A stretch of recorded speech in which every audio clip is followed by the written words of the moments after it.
फिर हमने WTO जब पढ़ाया था आप लोगों को, तो एक चीज बताया था उस टाइम पे कि WTO में 2-3 तरह की सब्सिडी है, एग्रीकल्चर सब्सिडी। जैसे ब्लू बॉक्स सब्सिडी है, अंबर बॉक्स सब्सिडी है, ग्रीन बॉक्स सब्सिडी है।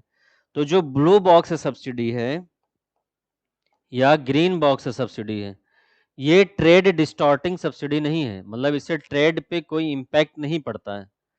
ठीक है, तो इस दोनों में कोई लिमिट नहीं है, जितनी सब्सिडी चाहे दे सकता है। बट WTO का जो अंबर बॉक्स सब्सिडी है, ये ट्रेड डिस्टॉर्टिंग सब्सिडी है।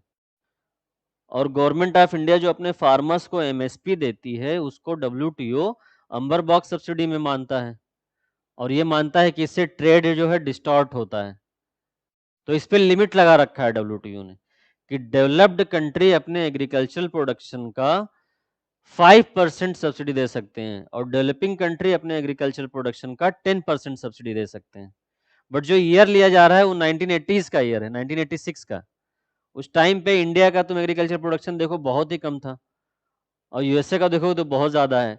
तो यूएसए का जो 5% है वो इंडिया के 10% से बहुत ही ज्यादा है। तो इसलिए डेवलप्ड कंट्री और डेवलपिंग कंट्रीज के बीच में एक डिस्प्यूट भी है WTO में, अंबर बॉक्स सब्सिडी को लेके।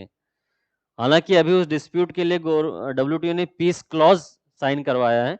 पीस क्लॉज में यह है कि कोई कंट्री अगर फूड सिक्योरिटी के लिए अपने यहाँ इस सब्सिडी लिमिट को ब्रीच करती है, तो WTO के डिस्प्यूट सेटलमेंट बॉडी में कोई दूसरी कंट्री उसके अगेंस्ट केस नहीं करेगी। इसीलिए कोविड के बाद इंडिया 2 बार वायलेट भी कर चुका है पीस क्लॉज को, 10% ज्यादा सब्सिडी जा चुकी है।